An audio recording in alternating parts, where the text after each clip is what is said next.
Kita masuk hadis yang pertama ya, dari Kitabul Jami' Babul Adab. Ini hadis yang pertama. Kalau di dalam Bulughul Maram dia urutan 1447. Apakah seperti itu di cetakan itu? Ada nomornya? Para santri? Tidak ada ya? Beda ya, beda cetakan. Tapi itu biasa ya. Beda cetakan itu biasa. Beda cetakan itu hal yang biasa. Yang penting perbedaan itu tidak terlalu mencolok. Di antara yang Ustaz ingin sampaikan perbedaan ya. Kalau kita menghafal hadis Arba'in Nawawi, banyak perbedaan di situ. Di antaranya hadis kedua. Bainama nahnu julusun. Kalau kita buka naskah yang asli, tidak ada di situ lafaz julusun. Ya, bainama nahnu inda Rasulillah langsung. Tapi buku cetakan-cetakan Indonesia, khususnya terjemahan ya kan, selalu pakai julusun. Tapi insya Allah dia tidak masalah secara makna. Tapi secara ilmiah dia bermasalah. Karena dalam hadis tidak ada tambahan ataupun pengurangan. Itu ilmiahnya hadis seperti itu bagusnya. Tapi secara makna, insya Allah dia tidak mengubah makna. Di dalam Arba'in banyak kita lihat demikian. Hadis ke-6 juga demikian. Dan hadis ke-10 juga. Banyak hadis-hadis di Arba'in yang berbeda dengan naskah atau nuskhah yang asli. Jadi perbedaan jika nanti ada, itu hal yang biasa insya-Allah.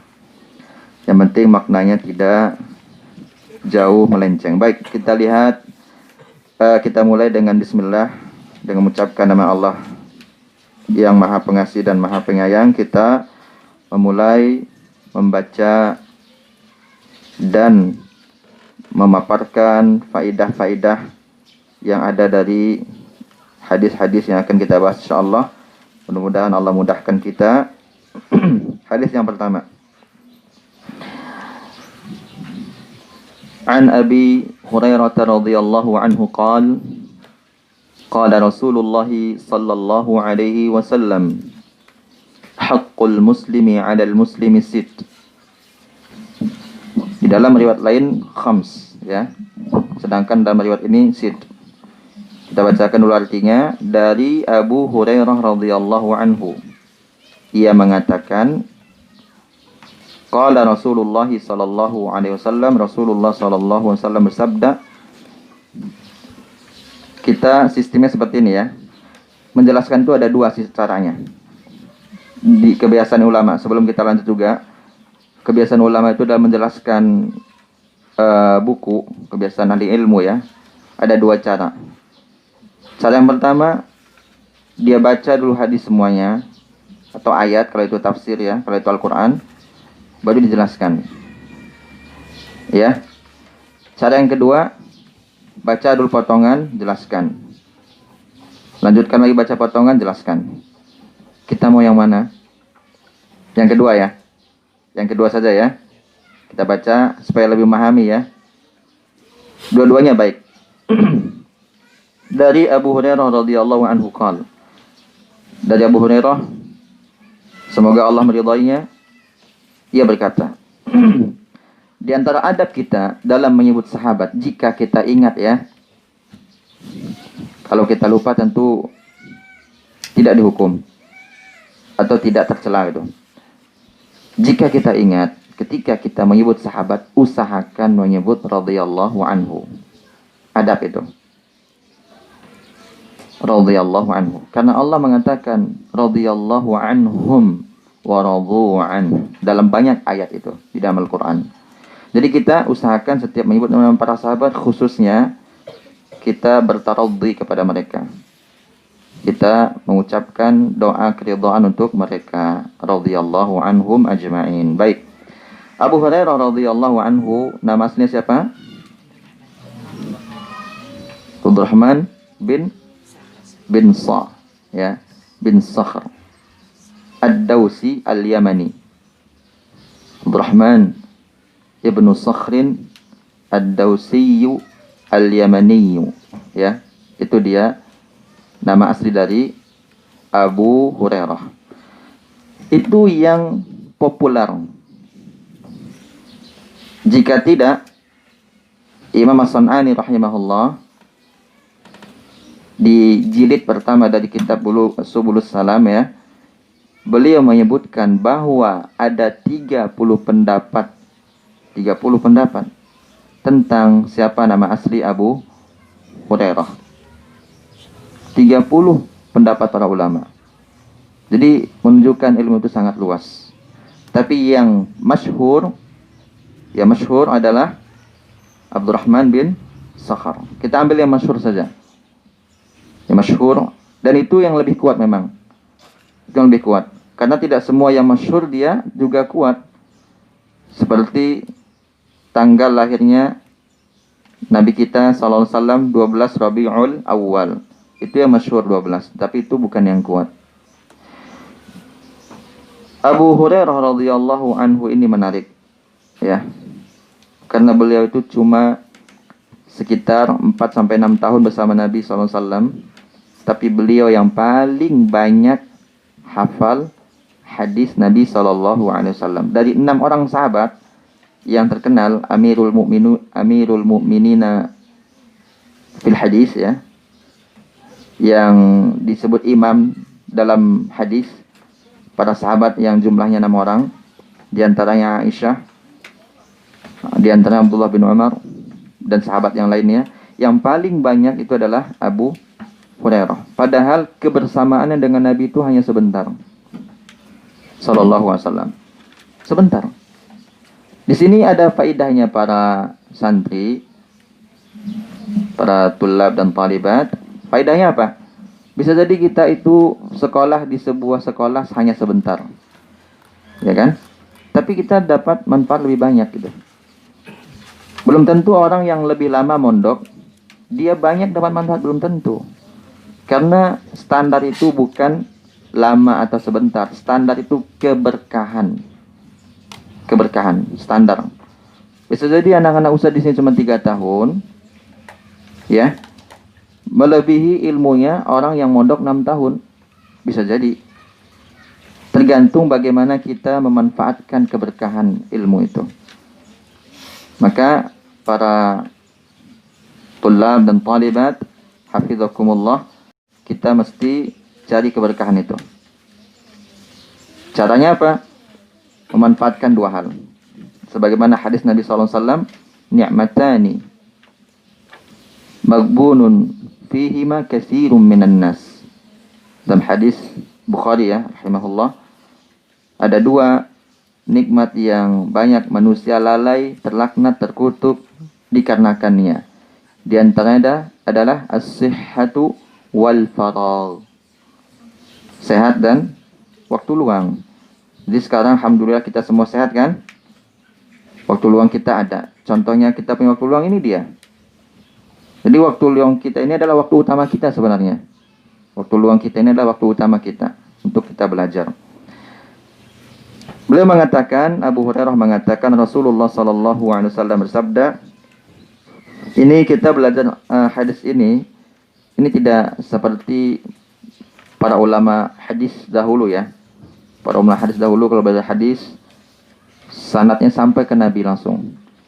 Dari sanad penulis, di sini penulis Imam Muslim. Imam Muslim maksudnya, mu'alif yang terakhir. Sedangkan Ibnu Hajar menukil dari Imam Muslim. Jadi apa namanya? Kalau kita belajar metode orang-orang yang fokus belajar ilmu hadis, ya, itu disebutkan semua sanadnya. Sebutkan semua sanad. Adapun kita hanya sanad terakhir yang tersebut. Jadi ada sanad pertama, ada sanad terakhir. Sanad pertama itu sanad muallif istilahnya. Sedangkan sanad terakhir itu sanad dari, ada dua versi ya. Ada ulama mengatakan sanad terakhir itu adalah sanad muallif. Ada yang mengatakan sanad pertama itulah sanad muallif. Jadi ada dua versi dari kalangan ulama. Baik. Nabi Muhammad SAW bersabda, haqqul muslimi 'alal muslimi sittun. Hak seorang muslim bagi seorang muslim yang lainnya ada 6. Hak di sini artinya adalah sesuatu yang mesti dikerjakan, baik itu wajib maupun sunnah. Jadi di dalam bahasa Arab, hak itu atau haqq itu lebih umum, lebih luas daripada wajib. Lebih luas daripada wajib. Jadi di sini jangan terjemahkan kewajiban seorang muslim kepada seorang muslim, tidak. Tapi hal yang mesti dilakukan atau dikerjakan oleh seorang muslim. Bisa jadi dia wajib. Haknya itu dia wajib ya. Bahasa kita hak ya. Bisa jadi hak itu dia sunnah. Sebagaimana yang akan kita lihat nanti hukum-hukumnya. Nanti dalam pembahasan juga, penjelasan, para santri semua, Ustadz tidak akan rinci menjelaskan khilaf ya. Karena para santri di sini ada yang SMP, ada yang SMA ya kan. Maka minimal hukum-hukum yang kita sebutkan. Khilaf mungkin ada nanti sedikit disebutkan. Tidak kita rinci. Karena terkadang ada orang dia suka kalau membahas sebuah permasalahan, sebutkan kenapa berbeda. Ya kan? Apa sebab berbeda? Siapa saja yang berbeda? Ini sebenarnya bagus disebutkan memang jika di hadapan kita itu adalah mahasiswa. Orang-orang yang sudah belajar fikih mazhab misalnya kan. Tapi kalau seandainya di Indonesia ini pada umumnya, kalau kita bahas perselisihan yang begitu panjang, maka orang nanti bingung nanti. Kalau belum punya pondasi yang kokoh tentang fikih mazhab. Maka nanti kita akan sebutkan sedikit khilaf, tapi tidak akan kita rincikan. Sedikit khilaf sebagai wawasan saja, supaya kita memahami, supaya kita menghargai perbedaan yang bersifat furu'iyah. Cabang ya. Nanti kalau ada istilah-istilah yang Ustaz sampaikan tidak bisa dipahami, silakan para tulab dan talibat bertanya. Yang pertama, hak seorang muslim. Di sini ada 6. Dalam hadis lain disebutkan ada 5. Yang tidak disebut yang nomor 3. Nanti akan kita bacakan. Yang nomor 1, hak seorang muslim adalah idza laqitahu fasallim alaihi. Jika engkau bertemu dengan seorang muslim, maka ucapkanlah salam kepadanya. Nah, sekarang pertanyaannya di sini, apakah wajib atau sunnah? Pendapat jumhur ulama berarti ada yang mengatakan wajib. Pendapat kebanyakan ya, kalau kita bilang jumhur berarti kebanyakan, mayoritas ulama mengatakan bahwa itu sunnah. Di sini sunnah, bukan wajib, tapi sunnah. Yang mengatakan wajib adalah mazhab Zahiriyah namanya. Zahiriyah, di antaranya Abu Dawud Az-Zahiri, Muhammad Ibnu Hazm. Zahiri itu apa? Kaku dengan teks, itu bahasa ringannya, tekstual ya. Di antara pendapat Zahiriyah bahwa bagi mereka sa'i, tahu sa'i ya, para santri ya, sa'i Safa ke Marwah. Di antara pendapat Zahiriyah, satu kali itu bagi mereka Safa Marwah, Marwah Safa itu sekali. Kalau bagi kita kan 4 mazhab, jadi Zahiriyah itu kalau bisa dikatakan mazhab kelima lah. Kalau bagi kita kan ada di dalam mazhab yang 4, satu itu Safa ke Marwah kan, itu 1. Marwah ke Safa itu sudah 2. Safa lagi ke Marwah 3. Kalau bagi Zahiriyah tidak. Sofa Marwah, Marwah Sofa baru sekali. Berarti mereka itu bagi kita 14 kali sa'inya. 14 kali. Bagi kita 14 kali.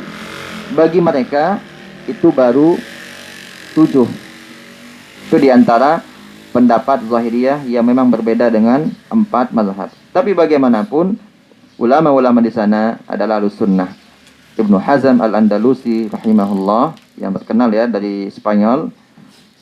Meskipun beliau punya sedikit perbedaan, tidak banyak ya.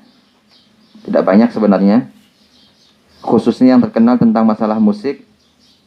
Tapi beliau adalah ulama Ahlussunnah wal Jamaah. Nanti jika ada yang ingin bertanya tentang masalah musik, boleh. Kenapa Ibnu Hazm berbeda? Nanti kalau kita cukup waktu, kita bahas nanti di ujung. Kalau enggak, tolong diingatkan. Baik, kita baca dulu. Idza laqitahu fasallim alaih. Jika bertemu dengan seorang muslim, maka ucapkanlah salam kepadanya. Ini yang pertama, dan hukumnya menurut yang benar adalah sunnah. Ini kita ucapkan bukan hanya kepada yang kita kenal, kepada yang tidak kita kenal. Dan ini diantara sunnah mahjurah. Mahjurah itu yang sudah ditinggalkan ya. Di antara sunnah-sunnah yang sudah ditinggalkan oleh kebanyakan kaum muslimin adalah hanya mengucapkan salam kepada yang dia kenal. Jadi kalau kita bertemu dengan teman bukan oi, woi, bukan itu. Tapi atau manggil nama Fulan. Dari mana Fulan? Mestinya kita awali dengan apa? Salam, itu adab. Apalagi bertemu dengan guru kita. Ya. Para santri bertemu sama guru SD kan? Ucapkan salam. Guru TK. Jangan kita lupakan jasa-jasa guru kita. Ya. Meskipun boleh jadi kita ini secara ilmu agama lebih paham daripada guru SD kita, tapi seorang murid yang baik, dia wajib menjaga adab. Bahkan doakan guru kita. Itu minimal adab. Kalau kita nggak bisa sebut nama guru-guru kita, yang mungkin begitu banyak ya, dari TK, SD, SMP, SMA, maka minimal kita sebutkan secara umum. Ketika kita Allahumma ufirli wali walidayya, kemudian wali masyayikhina atau wali masyayikhi, sebutkan nama guru-guru kita secara umum. Bukan nama mereka, tapi mereka secara umum kita sebutkan, guru-guru kita. Kalau kita dekat dengan rumahnya, kunjungi mereka. Kalau seandainya kita bertemu papasan, sapa mereka. Ya, meskipun mungkin secara penampilan kita sudah berubah. Biasanya kita nggak pakai jubah misalnya ya.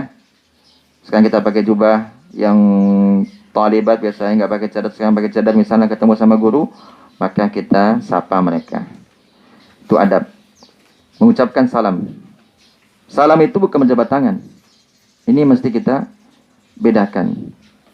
Salam itu bahasa kitanya adalah menyapa, tapi dengan penghormatan yang lebih tinggi. Jadi salam itu lebih tinggi daripada menyapa malah. Dan berbeda dia dengan jabat tangan. Jabat tangan musafahah. Bahasa Arabnya musafahah, saling berjabat tangan. Sedangkan salam itu berbeda. Salam itu kita mengucapkan assalamu alaikum. Bukan assalamualaikum. Nggak ada dalam bahasa assalamualaikum. Jadi kita mengucapkan salam harus baik. Apalagi para santri di khadimul Quran. Ya. Yang kita setiap hari belajar dengan Al-Quran, belajar Al-Quran, maka kita harus berusaha fasih menyebutkannya. Jadi kita bilang apa? Assalamu alaikum. Jangan seperti orang-orang yang nggak belajar agama. Baca assalamualaikum, kumsalam. Ada yang lebih assalamualaikum. Ini tidak benar. Tidak ada dalam bahasa seperti itu. Jadi kita sebut assalamu alaikum. Assalamu alaikum. Seperti itu ya. Dan itu sunnah. Itu sunnah. Sebagian ulama Disebutkan oleh Abul Wafa Ibnu Aqil rahimahullah, seorang ulama bermazhab Hambali, beliau menyebutkan bahwa mengucapkan salam kepada satu orang wanita dari laki-laki itu hukumnya haram. Salam itu. Jadi jangan sampai santriwan, ini menurut pendapat Abul Wafa Ibnu Aqil. Kebanyakan ulama mengatakan makruh ya. Karena dia akan menimbulkan fitnah nanti. Kecuali satu orang laki-laki kepada kumpulan wanita. Atau sebaliknya. Satu orang wanita kepada kumpulan laki-laki. Tapi wanita ini lebih baik tidak. Berbeda dengan laki-laki. Kecuali jika satu orang lelaki kepada satu orang perempuan yang sudah tua. Ini boleh, ajuz. Ini boleh ya. Sudah tua, udah nenek-nenek. Maka ini boleh. Tapi seorang pemuda kepada pemudi, remaja kepada remaji ya. Kalau nggak ada remaji ya. Remaja lelaki kepada remaja wanita, maka alangkah baiknya tidak. Padahal itu salam itu kan baik. Tapi para ulama kita sudah sejak dahulu membahasnya. Termasuk salam di WA. Termasuk salam di WA. Kecuali jika memang benar-benar ada darurah. Darurah itu kepentingan yang sangat urgen. Itu darurah. Beda dia dengan hajah. Kebutuhan beda. Kalau memang darurat, maka kata para ulama, ad-daruratu tubihul mahdzurat. Perkara-perkara darurat membolehkan hal yang diharamkan. Tapi ingat, ad-daruratu tuqaddaru biqadriha. Darurat itu harus diambil, dipakai sesuai dengan kadarnya. Jangan sedikit-sedikit darurat ya. Jadi para santri dan santriwan dan santriwati hati-hati ya. Baik. Itu yang pertama. Menjawabnya, kalau menjawab salam gimana? Menjawab salam ada dua pendapat. Pertama wajib, yang kedua wajib. Yang pertama maksudnya wajib ain, yang kedua wajib kifayah. Yang pertama wajib aini, yang kedua wajib kifai ya. Jadi pendapat jumhur, mayoritas ulama mengatakan bahwa menjawab salam itu adalah wajib kifayah.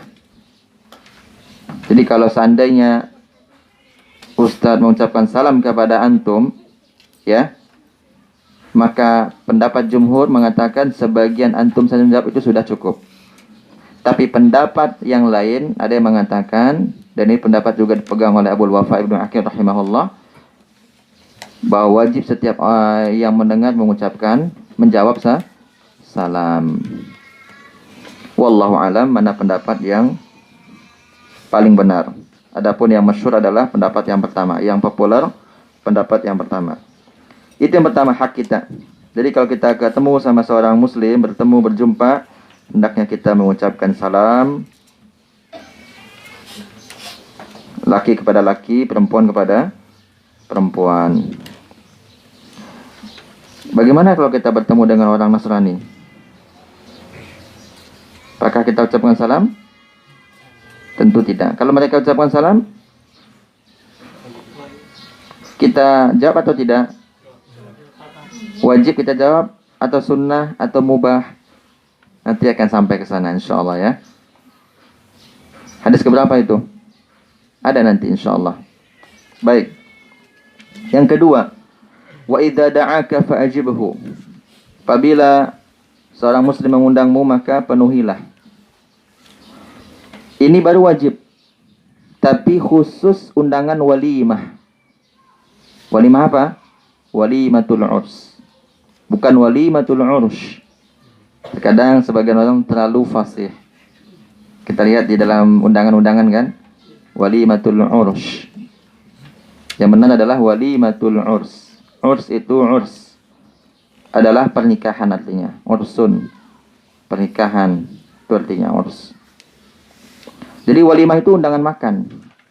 Maka jika kita mendengar walimah, jangan langsung pikirannya ke nikah. Ada walimahan misalnya kata orang, walimahan apa dulu? Kita tanya. Tanda kita sudah paham apa itu walimah. Walimah itu undangan makan. Itu arti walimah. Ada walimatul aqiqah, ya. Ada walimatul urs. Ada walimah karena baru bangun rumah, boleh. Yang nggak boleh itu bawa orang masjid sholat di rumah kita, masjid jadi sepi. Ini kan yang sering terjadi kan. Ini baru tidak boleh. Tapi kita undang orang masjid, siapapun kaum muslimin, makan di rumah kita dalam rangka syukuran, ini boleh. Disebutkan oleh Imam Nawawi rahimahullah. Jadi para ulama kebanyakan menyebutkan bahwa wajib datang kepada walimatul urs. Adapun walimatul aqiqah, walimatul khitan, itu tidak wajib. Kalau kita diundang nggak wajib kita datang. Tapi walimatul urs maka wajib datang. Ini kebanyakan disebutkan oleh para ulama kita. Jadi kalau kita diundang acara pernikahan, maka kita wajib datang selagi tidak ada uzur syar'i. Di antara uzur syar'i adanya kemaksiatan di sana. Maka bahkan kita datang itu nggak boleh. Ya. Di antaranya musik misalnya. Ada musik. Tapi kita bisa mensiasati ya. Kalau ada musik, kita cari kira-kira kapan musiknya berhenti. Ada biasanya maghrib sampai isya biasanya ya. Biasanya. Nah, ketika itu kita datang. Kemudian berusaha tidak yang tamu laki-laki tidak terlalu mendekat dengan tamu perempuan. Tapi kalau kita hanya datang kepada kepada undangan yang tidak campur baur, ini kayaknya di Indonesia susah. Karena kebanyakan di Indonesia untuk campur baur masalah undangan ini masih sulit ya. Undangan apa tadi yang wajib kita datangi? Undangan pernikahan ya, walimatul urs. Adapun yang lain itu hukumnya sunnah.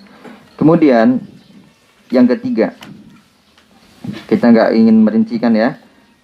Kita punya hadis 16 sekarang. Mau kita tuntaskan sampai jam 5. Jika memungkinkan, kita nggak akan mengejar. Jika memungkinkan. Yang ketiga, wa idza stansahaka fansahhu. Apabila minta nasihat seorang muslim kepadamu, maka nasihatilah. Ini apa hukumnya, wajib atau sunnah?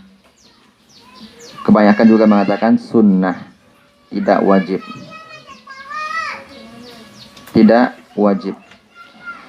Nasihat itu apa artinya? Nasihah, taubatan nasuha.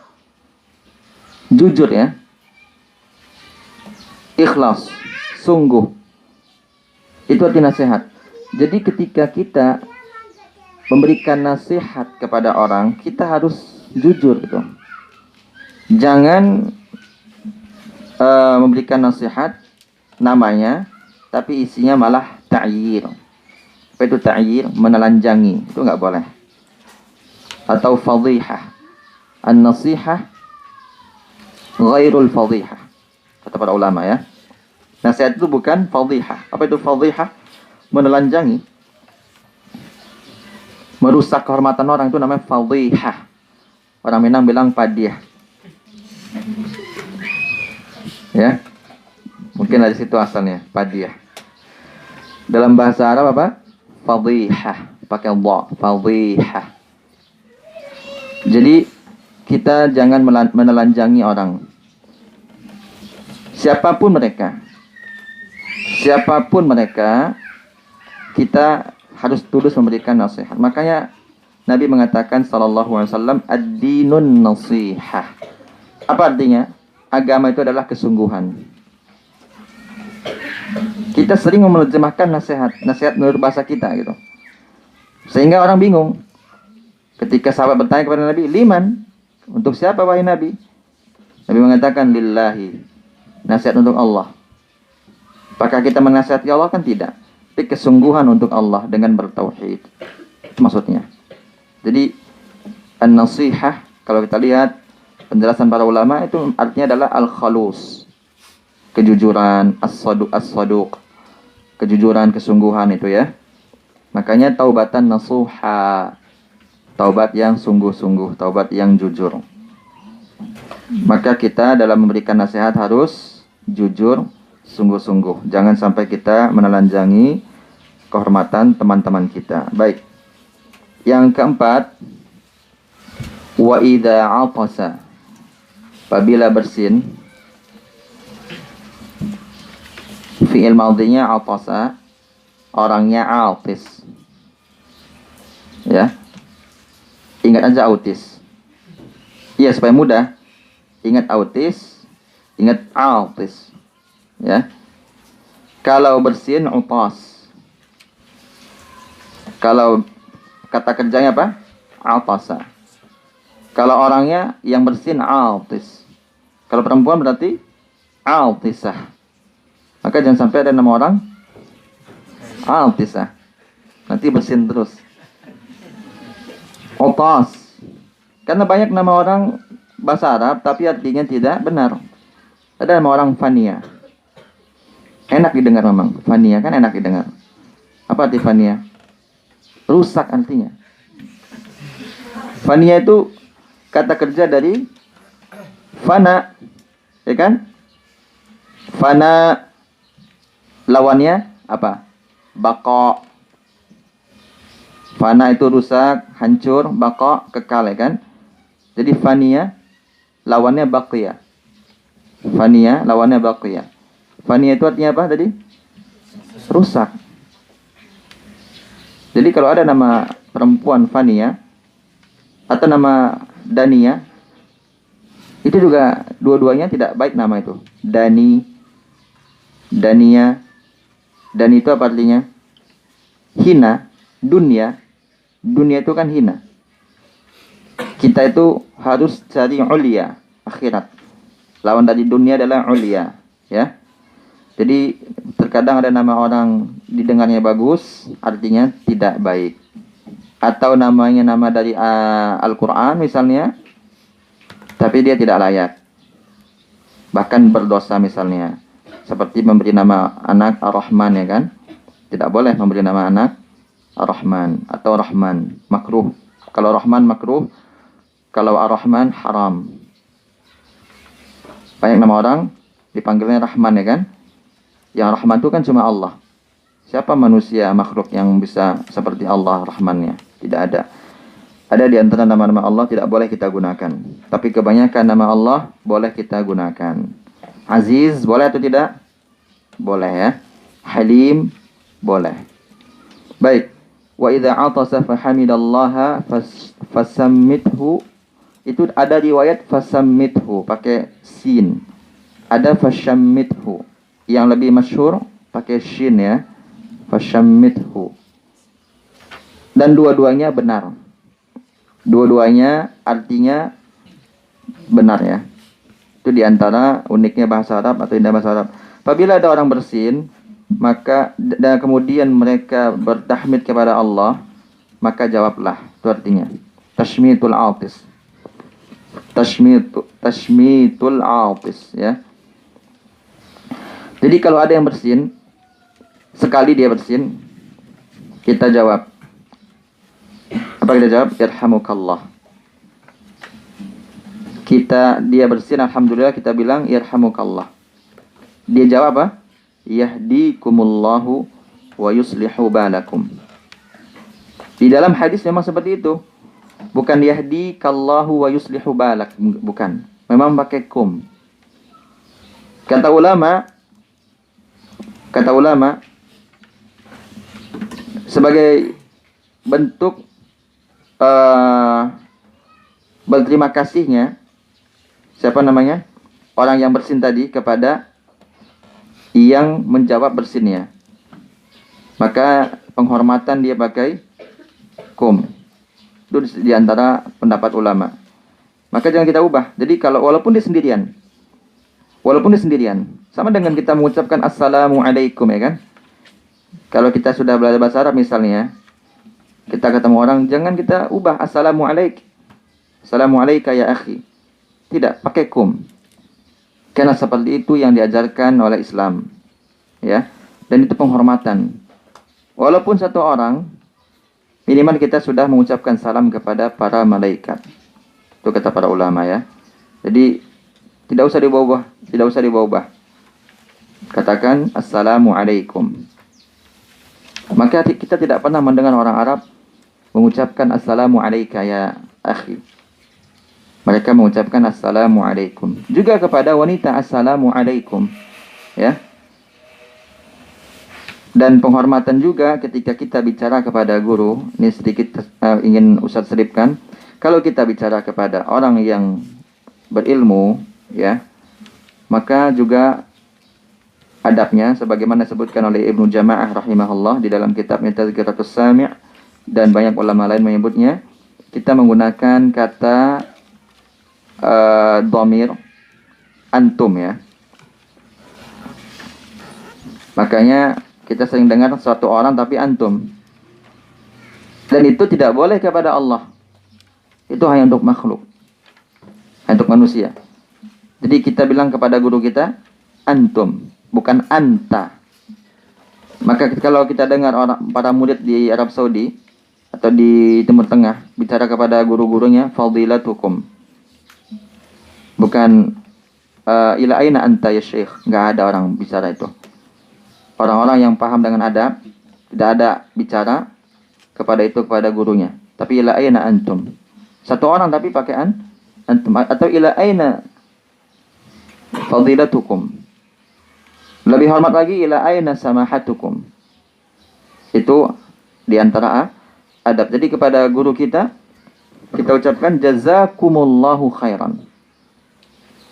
Kepada teman mungkin jazakallahu khairan, ya kan? Kepada guru jazakumullahu satu orang, atau kaifa halukum walaupun dia satu orang. Itu adab. Boleh gak kaifa haluka? Boleh. Kita kan tidak bicara tidak boleh. Mana yang lebih utama? Kita bicara yang lebih utama. Silakan dicek di dalam buku Ibnu Jama'ah rahimahullah, di situ disebutkan oleh Ibnu Jama'ah. Kita pengen sebenarnya membahas kitab Ibnu Jama'ah, tapi dia terlalu panjang. Dan itu mungkin kalau ingin kita bahas seminggu full. Bukan seminggu ya, mungkin 3 hari full lah. 4 hari full baru selesai buku itu. Tapi kalau kita bahas dari pagi sampai sore, sepertinya tidak selesai buku Ibnu Jama'ah rahimahullah. Baik. Jadi jika ada yang bersin kemudian bertahmid, kita jawab dengan yarhamukallah, dan yang bersin menjawab lagi dengan yahdikumullah wa yuslihu balakum. Bagaimana jika dalam sholat? Gimana dalam sholat para santri? Misalnya ada yang bersin lagi sholat, yang sedang sholat bersin, boleh gak mengucapkan alhamdulillah? Boleh atau tidak? Hah? Tidak boleh? Tidak boleh ya? Yang putri gimana? Yang talibat, boleh atau tidak? Boleh ya? Boleh. Kita lagi sholat, kemudian bersin, tutup alhamdulillah kata kita. Boleh. Sebutkan itu di dalam kitab Sahih Fiqh Sunnah karangan Abu Malik Kamal hafizahullah. Silakan dicek nanti kalau ada kitab Sahih Fiqh Sunnah, hal-hal yang boleh ketika sholat. Tapi yang mendengar nggak boleh menjawab. Yang mendengar tidak boleh. Misalnya kita sholat di samping teman kita namanya siapa namanya? Misalnya namanya Abdullah lah. Abdullah bersin, alhamdulillah katanya. Kita jangan jawab irhamukallah. Nanti dia jawab lagi yahdikumullah yuslihu balakum. Ini nggak boleh. Tapi yang boleh itu bagi yang bersin saja. Yang bersin boleh. Kita yang mendengar diam. Ketika itu kita diam. Dan kita wajib menjawabnya. Kita wajib menjawabnya. Bukan sunnah, itu wajib. Kalau dia mengucapkan alhamdulillah. Jadi kata kuncinya bukan jika dia bersin, tidak. Jika dia bersin dan kemudian mengucapkan alhamdulillah. Kalau dia hanya bersin, dia mengucapkan alhamdulillah tapi tidak terdengar, kita nggak wajib menjawab. Boleh jadi dia baca, dia alhamdulillah, kata dia. Dia tidak besarkan suaranya.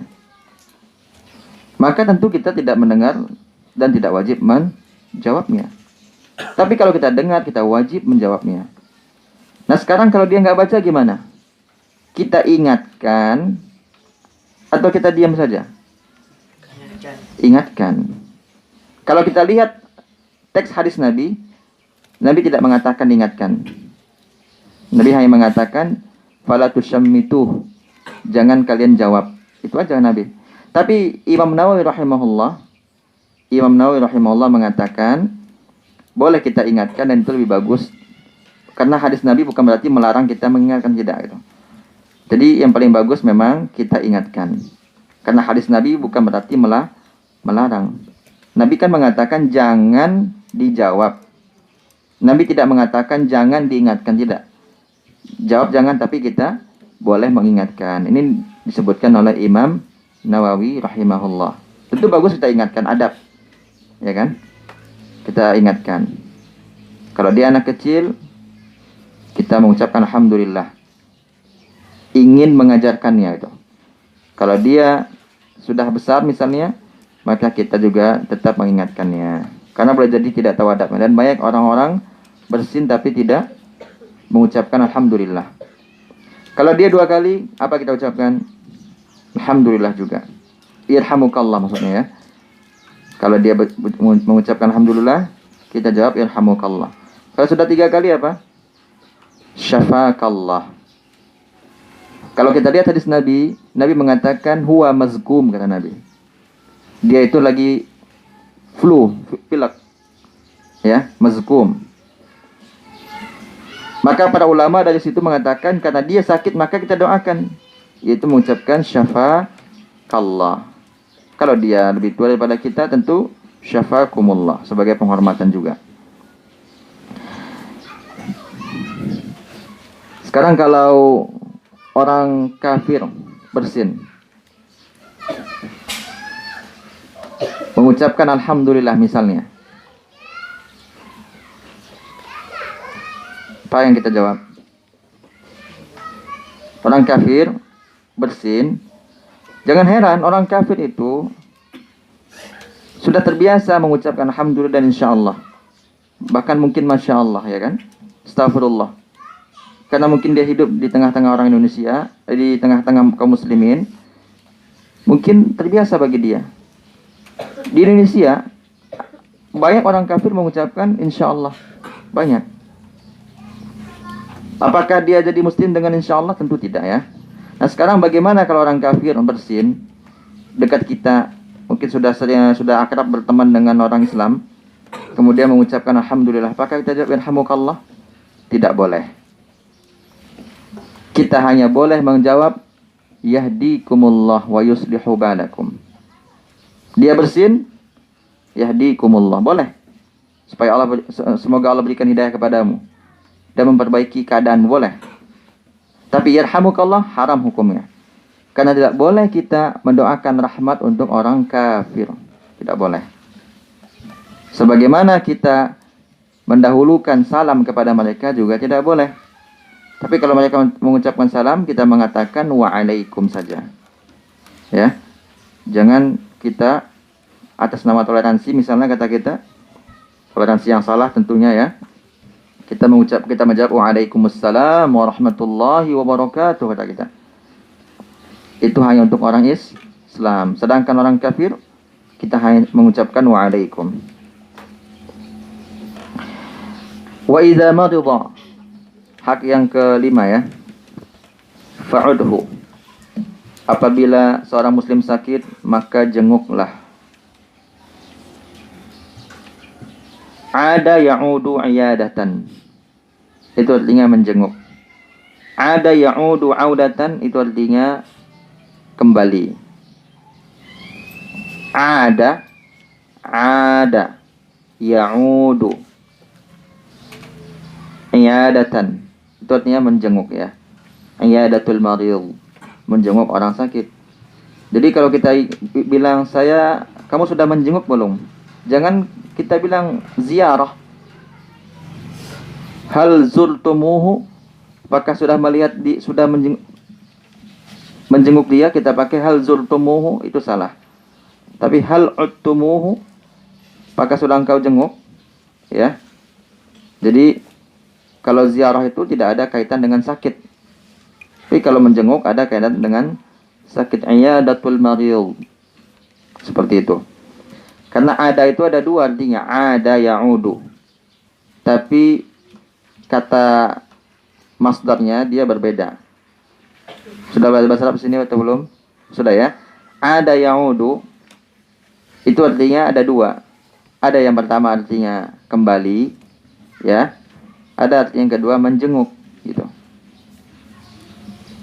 Dan perbedaannya sangat jelas di masdar. Kalau menjenguk iyadah, ya. Kalau kembali audah, ya audah. Baik. Apabila ada yang sakit, jenguklah. Ini juga tidak wajib, sunnah. Perintah di sini, perintah menunjukkan sunnah. Bukan wajib kita apakah setiap orang sakit harus kita jenguk? Tentu tidak. Kalau tapi kepada kerabat, para ulama menyebutkan orang tua dan kerabat itu wajib. Beda. Orang tua, kerabat, tetangga itu wajib. Ya. Orang tua, kemudian kerabat kita, keluarga kita, tetangga kita itu wajib kita jenguk jika dia sakit. Jangan sampai tetangga sebelah rumah kita tidak kita jenguk, itu salah itu. Kita malah tahu dari orang lain sebelah rumah kita, karena kita nggak peduli.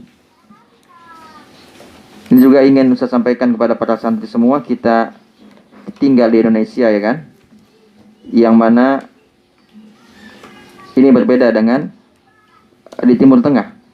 Maka kita walaupun sudah mengenal sunnah, alhamdulillah, kita tetap bersosial dengan tetangga kita.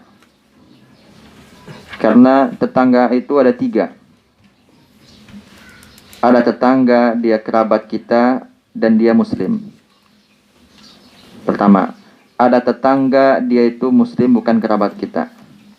Dan yang ketiga, ada tetangga, dia itu bukan muslim, bukan kerabat, dan dia kafir. 3 tetangga. Dan 3-3 punya hak.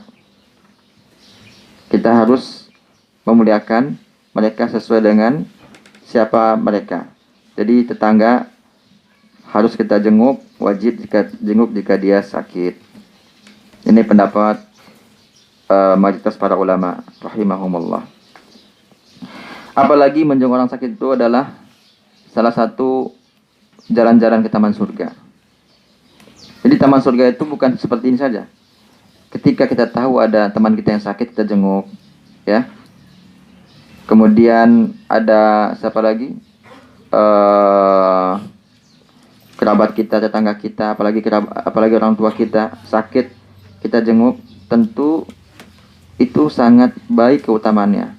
Nabi kita sallallahu alaihi wasallam bersabda, "Man ada maridhan fahuwa fi khirfatil jannati hatta yarji'a."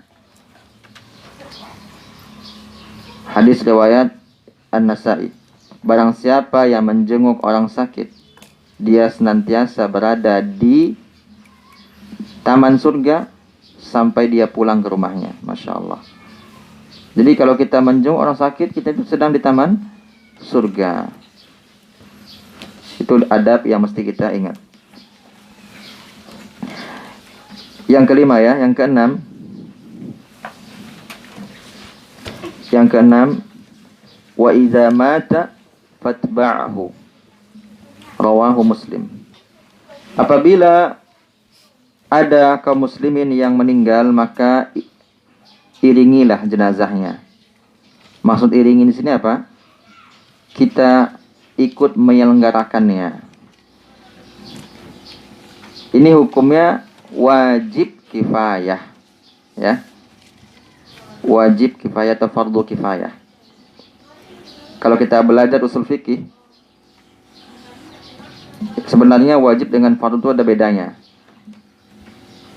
Cuma karena kita sekarang menyebutkan secara umum, kita tidak membedakan. Jadi apabila ada orang muslim yang meninggal, maka kita wajib mengiringinya. Wajib apa di sini? Wajib kifayah. Ya. Sudah tahu wajib kifayah para santri semua? Sudah ya? Apabila ada sebagian yang mengerjakan, maka sebagian yang lain gugur. Itu wajib kifayah ya. Kalau ain itu pribadi. Ain itu artinya bukan mata saja. Ain itu artinya pribadi. Huwa bi'ainihi. Dia itu. Kalau ada orang mengatakan huwa bi'ainihi. Dia itu yang saya maksud. Dia itu. Maksudnya betul-betul dia yang saya maksud. Ini adalah pribadi maksudnya. Maka wajib ain ini adalah wajib personal. Setiap orang wajib.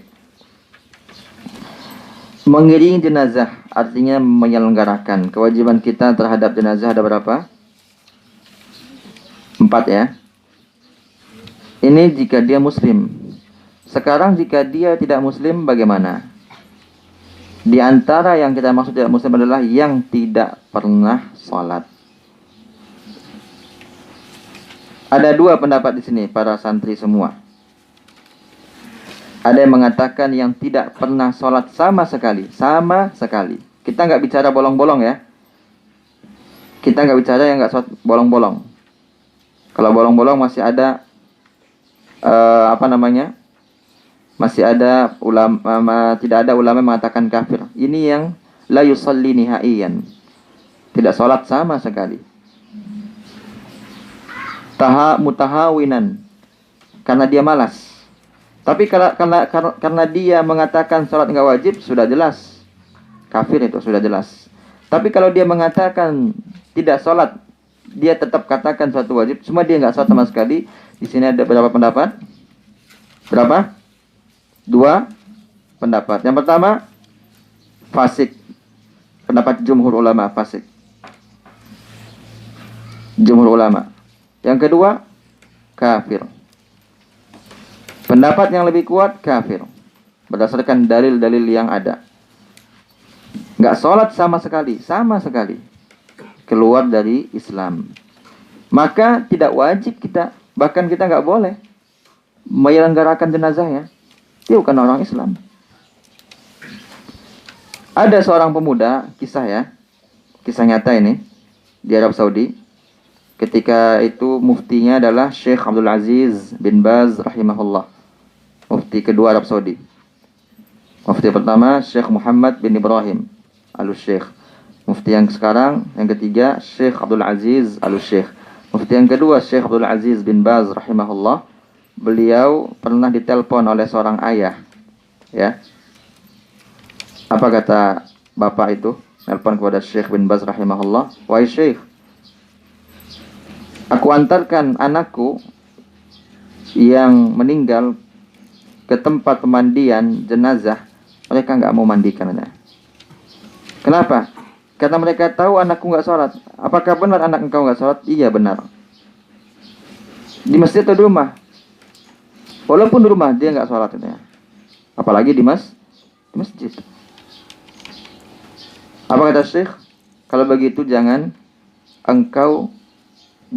memang kalau begitu dia nggak boleh dimandikan katanya. Kata Syekh bin Baz rahimahullah. Tidak boleh dimandikan, tidak boleh dikafani, tidak boleh disolatkan, dan tidak dikuburkan di pemakaman kaum muslimin.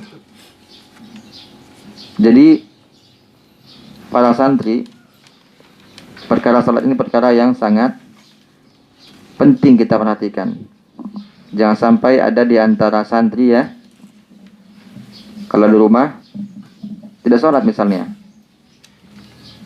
Boleh jadi mungkin karena dengan handphone, atau karena boleh jadi ada teman-teman yang nggak sholat di rumah, jadi kita ikut-ikutan. Apalagi yang sudah balik ya. Perkara sholat ini adalah perkara yang sangat penting.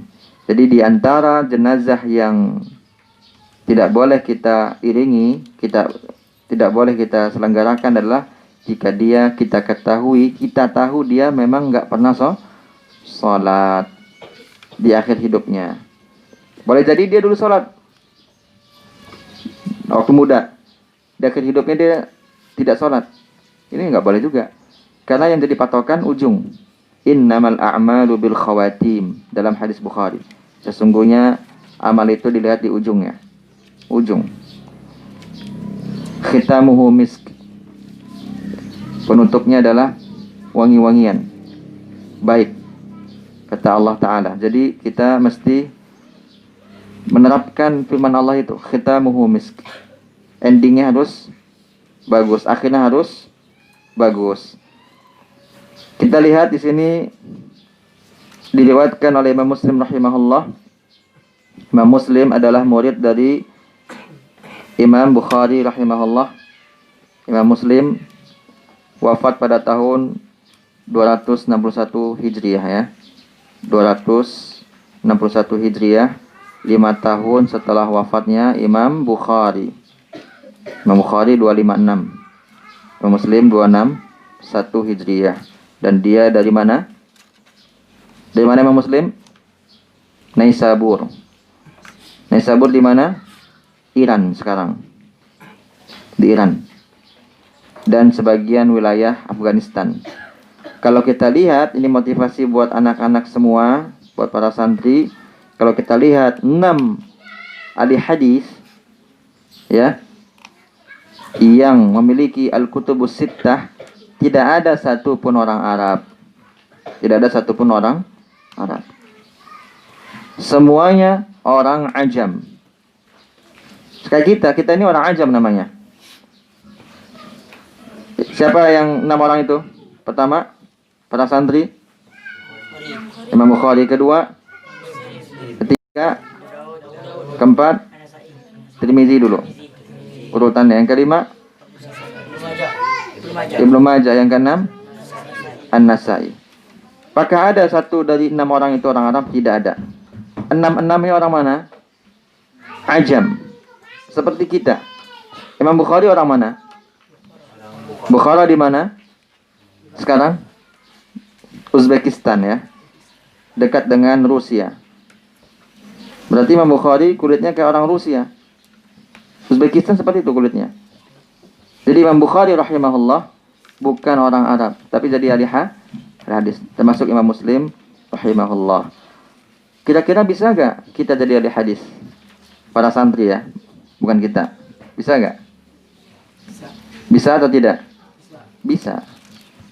Walladzina jahadu fina lanahdiyannahum subulana wa innallaha lama'al muhsinin.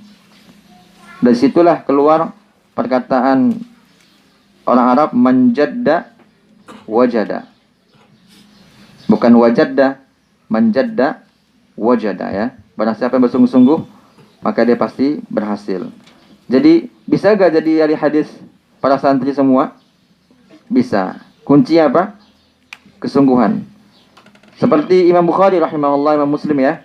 Mereka orang Ajam. Karena kita ini dengan Imam Bukhari dan Imam Muslim, ketika kita lahir dengan mereka ketika lahir nggak ada bedanya. Betul atau tidak? Imam Muslim apa ketika lahir apakah langsung hafal hadis? Tidak ya. Apakah langsung pakai baju Imam Muslim? Lahir langsung punya baju. Imam Bukhari juga sama.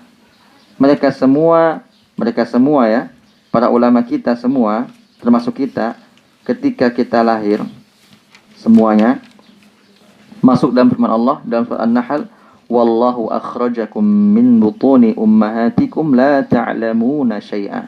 Allah lah yang telah mengeluarkan kalian dari perut-perut ibu kalian yang kalian ketika itu tidak tahu apa-apa. Jadi sama. Dulu kita sama. Dulu ketika baru lahir. Sekarang berbeda. Imam Muslim, Imam Bukhari sungguh-sungguh, maka menjadi ahli hadis.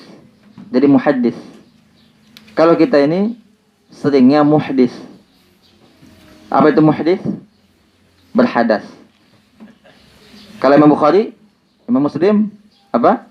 Muhaddis. Muhaddis dan muhdis tulisannya sama. Bedanya harokatnya. Betul atau tidak? Coba ditulis di dalam buku atau dalam papan terus nanti. Sama, muhaddis dengan muhdis. Imam Bukhari, Masya Allah, muhaddis. Dan muhaddis itu standarnya mereka hafal minimal 100.000 hadis. Jadi kalau ada orang sekarang hafal hadis baru 42 hadis, kita bilang ahli hadis, itu terlalu berlebihan. Bahkan Imam Az-Zahabi rahimahullah, Imam Az-Zahabi mengatakan yang disebut dengan penuntut ilmu punya tulisan berjilid-jilid. Berarti kita ini bukan penuntut ilmu. Kita ini para santri ya. Kalau sekarang ada Imam Az-Zahabi di sini, Masya Allah. Imam Az-Zahabi, murid dari Ibnu Taimiyah rahimahullah. Kalau ada Imam Az-Zahabi di sini, bagi beliau tidak satu pun kita ini penuntut ilmu. Kecuali ada di antara kita sudah menulis puluhan jilid.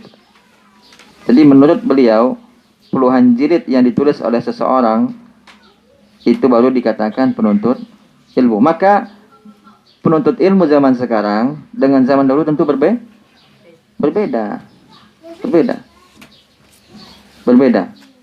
Penuntut ilmu zaman dahulu yang mereka pegang adalah setiap harinya apa? Kitab. Penuntut ilmu zaman sekarang yang sering pegang handphone. Jadi bukan nggak boleh megang handphone, tapi yang dimaksud adalah kebiasaannya itu. Makanya keluarlah perkataan para ulama zaman sekarang ya, hajarna al-masahif wabtulina bil hawatif. Kita telah tinggalkan mushaf dan kita diuji dengan handphone. Maka para santri semua, kalau kita nanti pulang ke rumah liburan ya, jangan sampai terfitnah dengan handphone. Baik, kita ambil kesimpulannya.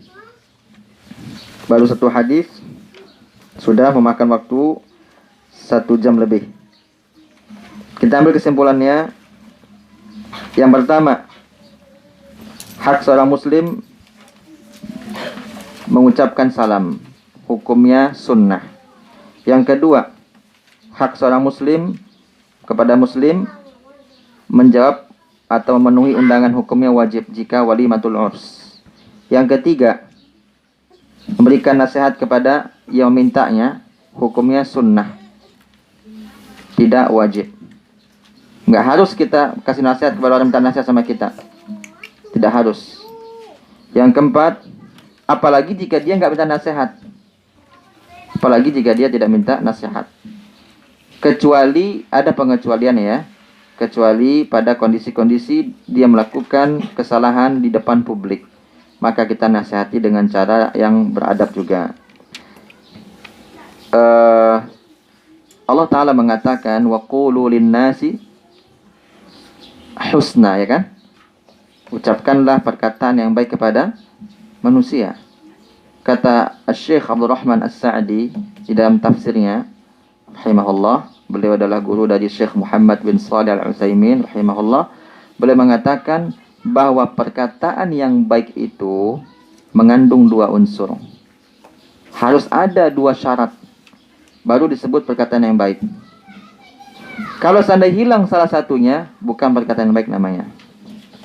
Yang pertama, kata beliau rahimahullah, perkataan yang baik itu isinya baik, ya. Dan yang kedua, cara menyampaikannya baik. Banyak orang terpeleset di nomor 2. Banyak orang terpeleset di nomor 2. Isinya sudah baik, bagus, Masya Allah, tapi cara menyampaikannya dengan kasar, keras, berarti dia tidak mengatakan perkataan yang baik kepada manusia. Jadi jangan kita katakan, kan sudah saya sampaikan perkataan yang baik. Isinya kan baik. Kenapa dia nggak mau terima? Bukan dia nggak mau terima karena perkataannya, tapi karena cara. Maka para santri, kalau ada teman-teman kita salah, ya, kita nasihati dengan cara yang baik. Kemudian yang keempat, hak seorang muslim mengucapkan yarhamukallah terhadap orang yang bersin, mengucapkan alhamdulillah. Dan itu hukumnya wajib. Wajib ya. Ada dua pendapat juga tadi, lupa tadi kita sebutkan, ada mengatakan wajib kifayah, dan ini lebih benar kalau itu banyak ya. Sama dengan salam.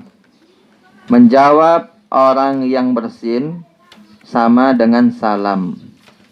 Ada mengatakan wajib individu, ada mengatakan wajib secara sebagian. Yang kelima, apabila ada yang sakit, hak seorang muslim adalah menjenguknya, dan ini sunnah jika tidak ada hubungan kedekatan, tapi jika dia dekat dengan kita seperti orang tua, kerabat, dan tetangga, maka kata para ulama hukumnya wajib.